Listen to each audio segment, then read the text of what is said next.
മക്കളെ, നമ്മൾ ഇന്ന് നടന്ന എക്സാമിൻ്റെ ആൻസർ കീ ആണ് നോക്കുന്നത്. ഇതിൻ്റെ ആൻസർ നമുക്ക് നോക്കാം. ഇന്നത്തെ 5ാം ക്ലാസ്സിൻ്റെ ഹിന്ദി നമ്മൾ കഴിഞ്ഞ ദിവസം 3 ക്വസ്റ്റ്യൻ ക്ലാസ്സിൽ നമ്മൾ 3 ക്വസ്റ്റ്യൻ ഡിസ്കസ് ചെയ്തിട്ടുണ്ടായിരുന്നു.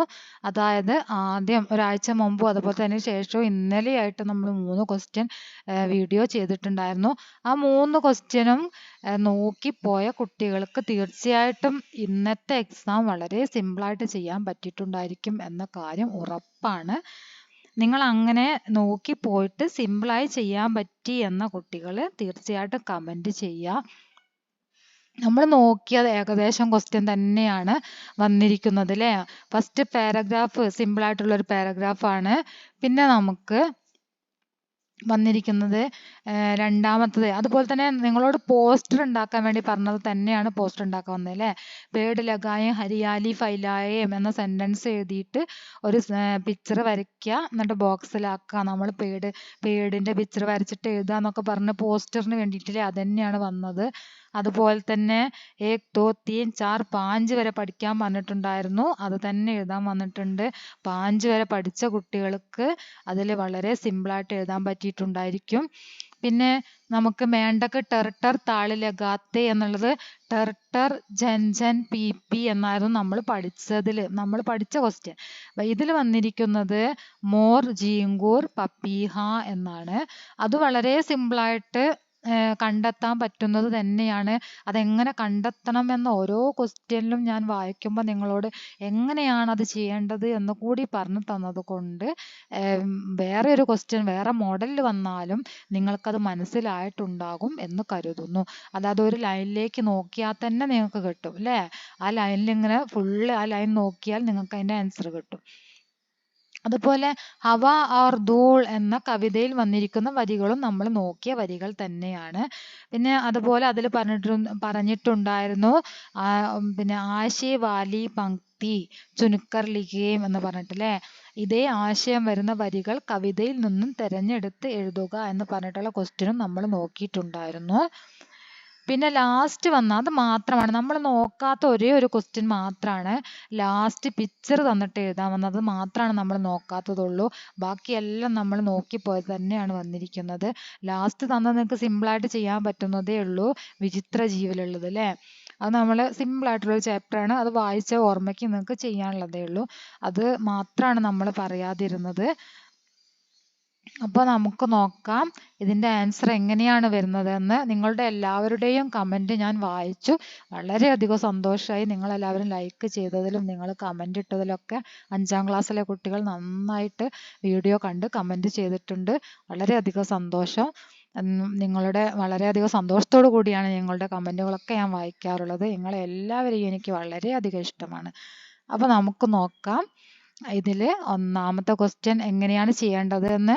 पेड़ पर एक गिलहरी रहती थी, उसने एक दिन एक बंदर को देखा, बंदर पेड़ के नीचे बॉल से खेल रहा था, गिलहरी भी उसके साथ खेलने लगी, दोनों खेलते खेलते तालाब के पास पहुंचे, बॉल तालाब में गिरी, दोनों उदास हो गई. പേട് പെർ കോൻ രഹത്തി ദി അതാണ് ഒന്നാമത്തെ ചോദ്യം അല്ലേ. നമുക്ക് മാർക്ക് ചെയ്യാം. മാർക്ക് ചെയ്യാൻ വേണ്ടി നമുക്ക് പേൻ എടുക്കാം അവിടെ നിന്ന് കേട്ടോ. അപ്പൊ എന്താണ് ചോദിച്ചത്, പേട് പെർ കോൻ രഹത്തി ദി അല്ലേ. അപ്പൊ നമ്മൾ ഈ ലൈനിലേക്ക് ഇങ്ങനെ നോക്കി, പേട് പെർ എന്താണ് ഗിൽഹരി അല്ലേ. എന്താണ് പേട് പെർ ഗിൽഹരി. ഇവിടെ ഉണ്ടല്ലോ ആൻസർ. എങ്ങനെയാണ് ഞാൻ എല്ലാത്തിനും എങ്ങനെയാണ് ആൻസർ എഴുതേണ്ടത് എന്ന് നിങ്ങൾക്ക് പാരഗ്രാഫ് കാണിച്ചു തരാറുള്ളത്. അതുകൊണ്ട് തന്നെ ഏത് പാരഗ്രാഫ് ചോദിച്ചു കഴിഞ്ഞാലും നിങ്ങൾക്ക് എഴുതാൻ പറ്റും. ഓക്കെ, അതിനു വേണ്ടിയാണ് ഇങ്ങനെ കാണിച്ചു തരുന്നത്. എഴുതി പഠിക്കാൻ പറഞ്ഞതിൽ പല കുട്ടികളും വിഷമം അറിയിച്ചു. എഴുതി പഠിക്കാൻ പറഞ്ഞത് ഇപ്പോൾ 1 2 3 4 5 നിങ്ങളോട് എഴുതി പഠിക്കാൻ പറഞ്ഞു. എഴുതി പഠിക്കാൻ പറഞ്ഞതുകൊണ്ട് നിങ്ങൾക്ക് അത് എക്സാമിന് എഴുതാൻ പറ്റിയില്ലേ, ഓർമ്മയിൽ വന്നു. നിങ്ങൾ വായിച്ച് പഠിച്ചത് മാത്രമാണെങ്കിൽ നിങ്ങൾക്ക് എഴുതാൻ പറ്റില്ല. അതുകൊണ്ടാണ് എഴുതി പഠിക്കാൻ വേണ്ടി പറഞ്ഞത്. ഓക്കെ, ഇനി അടുത്ത് നോക്കാം. ഏക് ദിൻ ഗിൽഹരിനെ കിസ്കോ ദേക്ക. ഒരു ദിവസം ഗിൽഹരി ആരെയാണ് കണ്ടത്? ഉസ്നെ ഏക് ദിൻ ബന്ദർ കോ ദേക്ക അല്ലേ. ആരെയാണ് കണ്ടത്? ബന്ദർ കോ. ഇവിടെ ഉണ്ട് ബന്ദർ. ബന്ദർ. ഉസ്നെ പറഞ്ഞ അവൻ. അപ്പൊ ഗിൽഹരിനെയാണ് ഇവിടെ പറഞ്ഞത്. പേട് पर एक ഗിൽഹരി रहती थी. മരത്തിൽ ഒരു ഗിൽഹരി ഉണ്ടായിരുന്നു. അവൻ ഒരു ദിവസം. ഉസ്നെ പറഞ്ഞ അവനാണ്. ബന്ദർ അല്ലേ അതിന്റെ ആൻസർ. അടുത്ത നോക്കാം. ബന്ദർ കിസ്സെ ഗേൽ രഹാ ദാ. ബന്ദർ എന്തുപയോഗിച്ചാണ്, എന്തുകൊണ്ടാണ് കളിച്ചുകൊണ്ടിരുന്നത്? ബന്ദർ എന്തുകൊണ്ട് കളിച്ചു എന്നാണ് ഇതിൽ പറഞ്ഞത്. ബന്ദർ പേടിക്കെ നീച്ചെ ബോൾ സേ. എന്തുകൊണ്ടാണ് ബന്ദർ കളിച്ചത്? ബോൾ ഉപയോഗിച്ചാണ് കളിച്ചത് അല്ലേ. ബോൾ ഉപയോഗിച്ചാണ് കളിച്ചത്. അപ്പൊ എന്താണ് ഇതിന്റെ ആൻസർ? ബോൾ സേ. ബന്ദർ കിസ്സെ ഗേൽ രഹാ ദാ. ബോൾ സേ ഗേൽ രഹാ ദാ.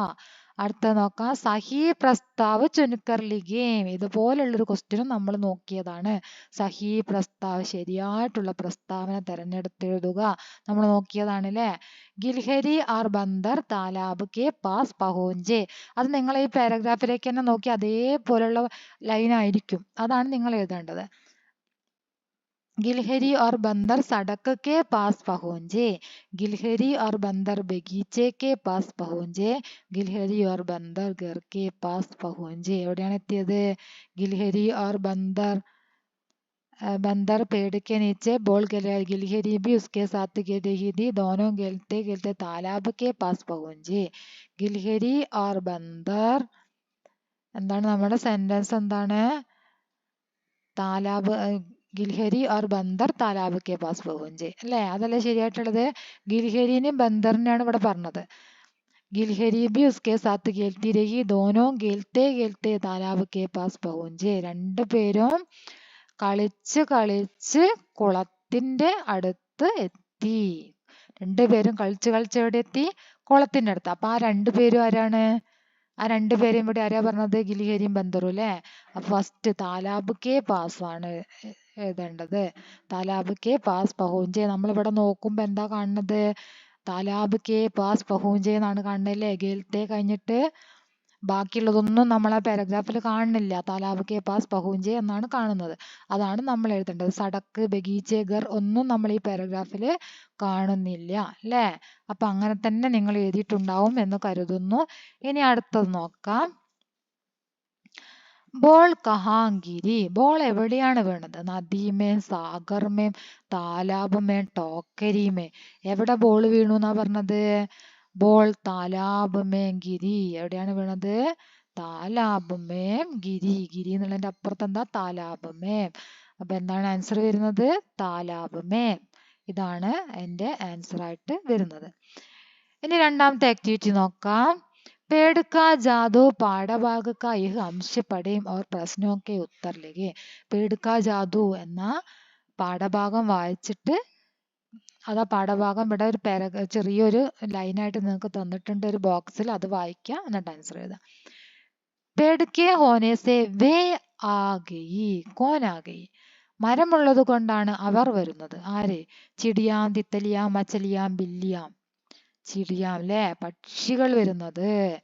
പൂമ്പാറ്റകളല്ല, മത്സ്യമല്ല, പൂച്ചയല്ല. ആരാണ് വരുന്നത്? പക്ഷികൾ. പേട് ഓനേസെ ചിടിയാം. എന്താണ് നമ്മുടെ പാരഗ്രാഫിലുണ്ട്? ചിടിയാം.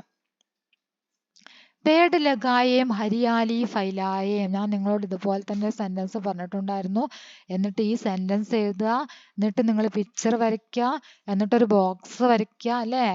പിക്ചർ, ഒരു മരത്തിന്റെ ചിത്രം വരച്ചിട്ട് ബോക്സ് വരയ്ക്കുക, എന്നിട്ട് അതിൻ്റെ ഉള്ളിൽ വൃത്തിയായിട്ട് ഈ സെന്റൻസ് എഴുതുക. അങ്ങനെയാണ് പോസ്റ്റർ വന്നാൽ ചെയ്യേണ്ടത് എന്ന് പറഞ്ഞിട്ടുണ്ടായിരുന്നു. ആ പോസ്റ്റർ തന്നെയാണ് ഇവിടെ വന്നത്. ഓക്കെ, ഇനി അടുത്തത് നോക്കാം. ചിത്ര ദേഖേ ഓർ നമൂനയ്ക്ക് അനുസാർ ലിഖേ. ചിത്രം നോക്കിയിട്ട് ഇവിടെ തന്നിരിക്കുന്ന മാതൃക അനുസരിച്ച് ചെയ്യാനാണ് പറഞ്ഞത്. ഇവിടെ ചാർ എന്ന് എഴുതിയിട്ടുണ്ട്, കണ്ടോ? ചാർ എന്ന് എഴുതിയിട്ടുണ്ട്. ചാർ തിത്തലിയ. ബാക്കിയുടെ ഫൂൽ, പേട്, ആം, ഗിൽഹരിയ, മച്ചലി ഒക്കെ നിങ്ങൾക്ക് ഇവിടെ തന്നിട്ടുണ്ട്. നിങ്ങളിവിടെ 1 2 3 4 5 മാത്രം എഴുതി ചേർത്താൽ മതി. 5 ച വരെ വന്നിട്ടുണ്ട് അല്ലേ. ച സാത്ത്. അപ്പൊ നമുക്ക് നോക്കാം എത്ര എണ്ണമാണ് ഇവിടെ വന്നിട്ടുള്ളത്. 4. ഇവിടെ വന്നിട്ടുള്ള 9 എണ്ണം അല്ലേ. 9. അപ്പൊ 9-ന് എന്താ പറയാ? നിങ്ങൾ 10 വരെ എഴുതി പഠിച്ചിട്ടുണ്ടാവുമല്ലോ. അപ്പൊ അതില് 9-ന് എന്താ പറയണത്? 1 2 तीन चार पाँच छः सात आठ नौ दस. അപ്പൊ എന്താണ് ഇവിടെ പറയാ? നൗ അല്ലേ? നൗ എന്നാണ് 9 പറയാ. ഇവിടെ എത്ര എണ്ണം വന്നിട്ടുണ്ട്? 6 എണ്ണം. 6 എന്താ പറയുന്നത്? ച ച എന്നാണ് പറയുന്നത്.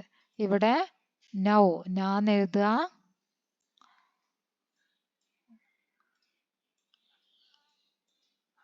നൗ നൗ എന്ന് എഴുതി. ഇവിടെ ച അങ്ങനത്തെ ചായാണ് കേട്ടോ. ച. ഇവിടെയോ 7 എണ്ണാണ്. സാത്ത് എന്താണ്? സാത്ത്.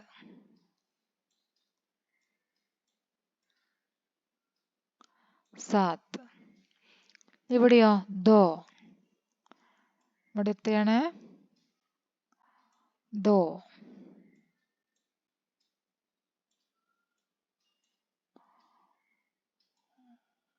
ദോ എന്നാണ്. ഇവിടെയോ ഏക്ക് അല്ലേ? ഒരു മച്ചിലിയാണ് ഉള്ളത്. അപ്പൊ ഇവിടെ നമ്മള് ഏക്ക് എന്ന് എഴുതി. ഓക്കെ. ഇനി 4ാമത്തെ ആക്ടിവിറ്റി ആണ്. വർഷ ആയി കവിത की ये पंक्तियां पढ़े और प्रश्नों के उत्तर लिखे. വർഷ ആയി എന്ന കവിതയുടെ വരികള് താഴെ തന്നിട്ടുണ്ട്. അത് നോക്കിയിട്ട് എന്ത് ചെയ്യുക? ചോദ്യങ്ങൾക്ക് ഉത്തരം എഴുതുക. മേണ്ടക്ക് ടർട്ടർ താള് ലഗാത്തെ ജിങ്കൂർ ജൻജൻ ജാഞ്ച് ബജാത്തെ പപ്പീഹ P P Geet സുനാത്ത more Magna ഹോ നാച്ച് ദിഖാത്ത. കവിതാ സെ തുക്കാന്ത് ശബ്ദ വാലി ദോ പങ്ക്തിയാൻ ചുൻകർ ലിഖേ. ഇത് നമ്മൾ നോക്കിയതാണ്. തുക്കാന്ത് ശബ്ദ് ഒരുപോലെ വരുന്നതാണ് നിങ്ങളോട് പറഞ്ഞ്. ലഗാത്തെ അതുപോലെ തന്നെ ബജാത്തെ അല്ലേ? ലഗാത്തെ ബജാത്തെ. പിന്നെ ഇതും എഴുതാൻ പറ്റും. സുനാത്ത ദിഗാത്ത രണ്ടും ഒരുപോലെയാണ്. താ താ താ ഇതിലാണ് അവസാനിക്കുന്നത് അല്ലേ? അടുത്ത സഹി മിലാനാണ്.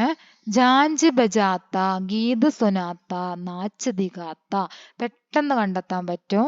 ഇവിടെ വെക്കണേ ഗീത് സുനാത്ത, ജാഞ്ച് ബജാത്ത, നാച്ച് ദിഗാത്ത. 3 എണ്ണം ഇവിടെ ഉണ്ട് അല്ലേ?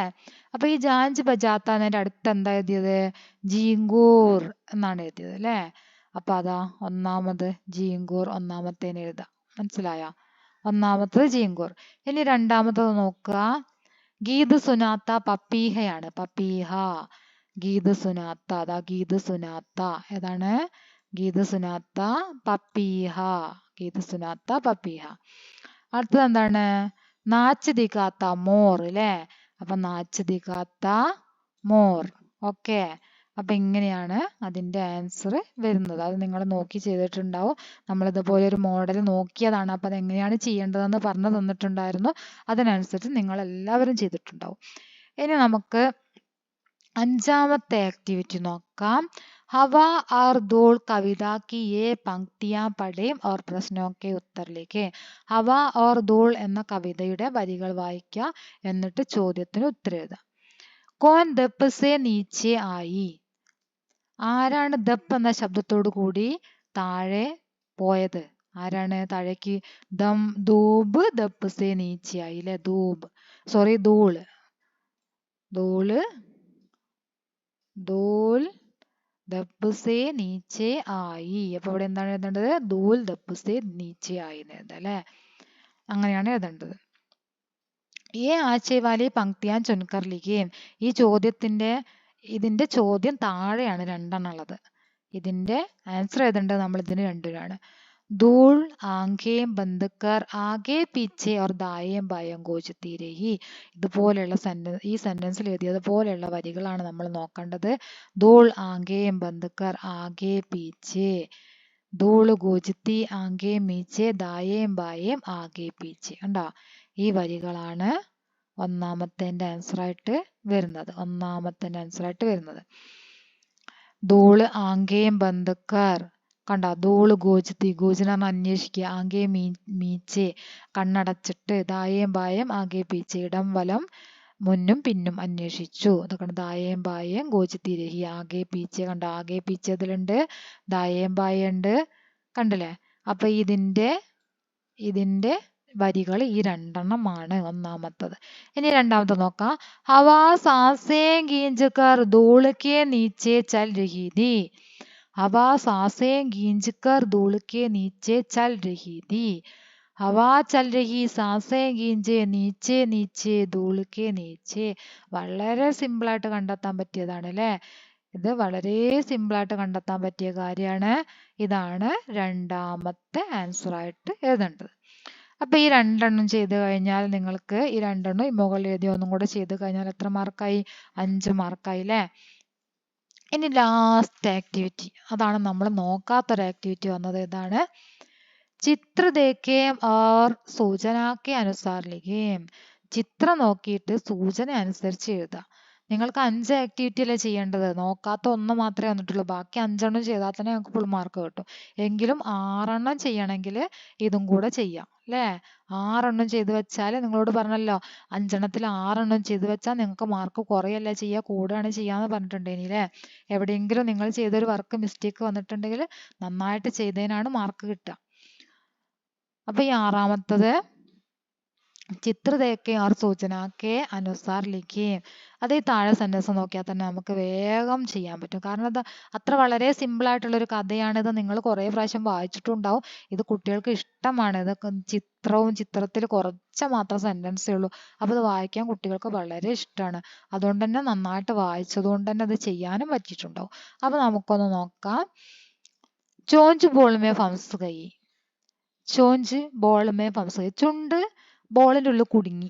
ചുണ്ട് ബോളിന്റെ ഉള്ളിൽ കുടുങ്ങിയ ചിത്രം ഏതാണ്? ഇതാണ് അല്ലേ? ഇത് 4ാമത്തെ സെന്റൻസ് ആണ്. എത്രാമത്തെ സെന്റൻസ് ആണിത്? ഇത് 4ാമതാണ് നമ്മൾ എഴുതേണ്ടത്. ആദ്യം നമുക്ക് എല്ലാത്തിനും നമ്പർ ഇട്ട് വെക്കുക. എന്നിട്ട് പിന്നെ 1 2 3 ഓർഡർ ആക്കിയാണ്ട് എഴുതി കൊടുക്കുക കേട്ടോ. 4ാമത്തെ നമ്പർ. പിന്നെ ഏതാണ് രണ്ടാമത്തെ വരുന്നത്?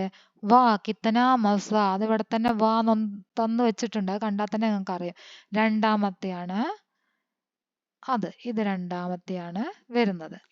അടുത്തത് ഖുഷി ഓർ ബോൾ ഖേൽ രഹി थी. ഖുഷിയും ബോളും കളിക്കുന്നത് എവിടെ? അതാ ഖുഷിയും ബോളും കളിക്കുകയാണ്. 1ാമത്തെ പിക്ചറാണ് ഖുഷിയും ബോളും കളിക്കുന്നത്. 1ാമത്തത് ഇതാണ്. 1ാമത്തത് ഖുഷിയും ബോളും കളിക്കുക, അതാണ് 1ാമത്തത്. ഭാഗോ ദോസ്തോ ഭാഗോ ഏക് വിചിത്ര ജീവ്. അതാണ് നമുക്കറിയാം അല്ലേ? ഇതിനെ കണ്ടപ്പോഴാണ് ബാക്കിയുള്ളതിനൊക്കെ ഓടാൻ പറയാണ്. അത് നമ്മൾ ആ പിക്ചർ കാണുമ്പോൾ തന്നെ നമുക്ക് മനസ്സിലാവും. ഇത് 5ാമത്തെയാണ്. ഭാഗോ ദോസ്തോ ഭാഗോ, എല്ലാവരും ഓടിക്കോളൂ, ഒരു വിചിത്ര ജീവി വരുന്നു. ഖുഷി ഉദാസ് ഹേ. അതാ ദുഃഖിച്ചിരിക്കുകയാണ്. കണ്ടോ? ചിത്രം കണ്ടാൽ തന്നെ നമുക്കറിയാം ഖുഷി ദുഃഖത്തിലാണ്. അത് 3ാമത്തെയാണ്. അപ്പൊ നമ്മൾ ആദ്യം ഇതൊക്കെ നമ്പർ ഇട്ട് വെച്ച് അതിന്റെ ശേഷം എന്ത് ചെയ്യാ? ഈ സെന്റൻസ് ആദ്യം എഴുതാം. ഇതാ ഈ സെന്റൻസ് ഇത് ആദ്യം എഴുതാം. ഖുഷി ഓർ ബോൾ ഖേൽ രഹി थी. ഖുഷിയും ബോളും കളിക്കുകയായിരുന്നു. വാ കിത്തന മസ. എന്ത് രസം. ഖുഷി അങ്ങനെ കളിച്ചുകൊണ്ടിരിക്കുമ്പോ എന്താണ്? ബോൾ വെള്ളത്തിൽ പോയില്ലേ, എന്ത് രസമാണെന്ന് പറഞ്ഞ് കളിക്കുകയാണ്. അപ്പൊ ഖുഷി ദുഃഖത്തിലായി. അത് ബോൾ നഷ്ടപ്പെട്ടപ്പോ ഖുഷി ദുഃഖിതയാണ്. പിന്നെയോ അപ്പോഴാണ് ബോള് ചുണ്ടിലുള്ളു കുടുങ്ങി കൊക്കിന്റെ. അത് കണ്ടിട്ടാണ് എല്ലാവരോടും ഓടിക്കോളാൻ പറയണത് അല്ലേ? അപ്പൊ എത്രയാണ്, എങ്ങനെയാണ് ഓർഡർ ആയിട്ട് വരിക? മനസ്സിലായോ? അപ്പൊ നിങ്ങൾ ഇതിലുള്ള എല്ലാ ആക്ടിവിറ്റിയും നന്നായിട്ട് ചെയ്തിട്ടുണ്ടാകും എന്ന് കരുതുന്നു. വളരെ സിമ്പിൾ ആയിട്ടുള്ള ഒരു ക്വസ്റ്റ്യൻ ആയിരുന്നു. അപ്പൊ നിങ്ങൾ ഈ ക്വസ്റ്റ്യൻ തരുന്ന മോഡൽ ക്വസ്റ്റ്യൻ നോക്കി പോകുന്നത് കൊണ്ട് നിങ്ങൾക്ക് എന്തായാലും ക്വസ്റ്റ്യൻ ചെയ്യാൻ ഉപകാരമാവാണ് ചെയ്യുക. നമ്മൾ ഈ ക്വസ്റ്റ്യൻ ഇങ്ങനെ കൂടുതൽ 1 2 3 ഒക്കെ ചെയ്ത് പഠിക്കുമ്പോൾ നിങ്ങൾക്കത് പെട്ടെന്ന് തന്നെ നിങ്ങൾക്ക് എക്സാമിന് ചെയ്യാൻ പറ്റും. ഓക്കെ. അപ്പൊ എല്ലാവരും ആൻസർ കാണുക. ആൻസർ കണ്ടിട്ട് നിങ്ങളുടെ അഭിപ്രായങ്ങൾ നിങ്ങൾ അറിയിക്കുക, കമന്റ് ചെയ്യുക. അതുപോലെ തന്നെ ലൈക്ക് ചെയ്യുക. ഓക്കെ.